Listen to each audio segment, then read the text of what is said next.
ইলিশ মাছ যেভাবে একটার গায়ের সাথে আরেকটা লাগানো থাকে, ঠিক একইভাবে রাতে আমাদেরকে এভাবেই ঘুমাতে হতো।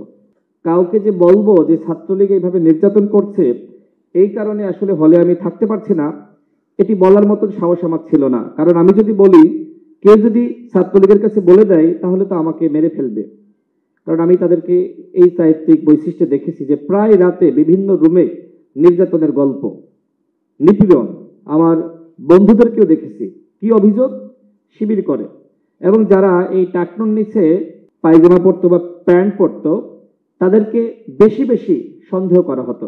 আমার একজন বন্ধুকে বাথরুমের মধ্যে আটকে রেখে, গেস্ট রুমে যে বাথরুম, নির্মমভাবে নির্যাতন করেছে। এরকম অসংখ্য দৃশ্য আমরা দেখেছি। কখনো কখনো ছাত্র দলের পরিচয়ে সন্দেহ হলেই তাকে ছাত্র দল বানিয়ে, শিবির বানিয়ে, হাত পা ভেঙে অবস্থা কাহিল করেছে। তো এই ভয়ের কারণে আসলে বলতে পারি নাই যে আমি মেসে থাকবো বা ম্যাচ খুঁজে পাইনি, আমি চিনতাম না। তো এই হলো মোটামুটি গণরুম গেস্ট রুমের অভিজ্ঞতা। কিন্তু শিবির ট্যাগ দিলে সেই শিক্ষকরা ওই ছাত্রের পাশে কখনোই দাঁড়ান না। সাধারণ শিক্ষার্থী নির্যাতন নিপীড়নের শিকার হলে তাদের পাশে দাঁড়ান। এরকম আরো 8 থেকে 10 জন বা 20 জন শিক্ষক আছে। কিন্তু একমাত্র ব্যতিক্রম তিনি হলেন আসিফ নজরুল। এবং এই বইয়ে স্যার যা লিখেছেন, এটি আসলে ঢাকা বিশ্ববিদ্যালয়ের মফস্বল থেকে আসা প্রত্যেকটা ছাত্রের গল্প। আমার কাছে মনে হয়েছে যে আজকে আমাদের আসিফ নজরুল প্রকৃতপক্ষে এই বইয়ের চরিত্র আবু বক্কর যেভাবে নির্যাতন নিপীড়নের শিকার হয়েছেন, ব্লেম গেমের শিকার হয়েছেন, আজকে তাকে নিয়েও এই ধরনের চক্রান্ত ষড়যন্ত্র করছে একটি মহল। আজকে আমরা দেখতে পাচ্ছি যে আমাদের প্রিয় শিক্ষক তিনি আজকে আবু বক্করের মতন নিপীড়নের শিকার, নির্যাতনের শিকার, সাইবার বুলিং এর শিকার।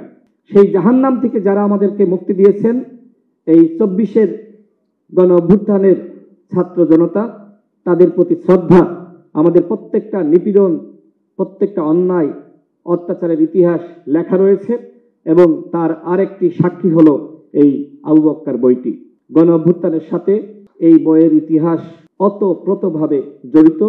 আমরা এই গণ অভ্যুত্থানের যে চেতনা, ইনশাআল্লাহ সেটিকে ধারণ করে নতুন বাংলাদেশ প্রতিষ্ঠার যে লড়াই, যে সংগ্রাম, এই সংগ্রামে আপনারা সকলে থাকবেন। আর কোনো আবু বক্কর বাংলাদেশে জন্ম না নিক, আর কোনো ইতিহাস বাংলাদেশে সৃষ্টি না হোক, নতুন করে যাত্রা শুরু করুক বাংলাদেশ। সেই যাত্রায় সকলকে সাথে থাকার আহ্বান। আসুন একসাথে হাতে হাত রেখে আমরা দুর্নীতি, দুঃশাসন মুক্ত একটি বাংলাদেশ গঠন করি। এলো খবরের কাগজ, নিখাত, নির্ভীক,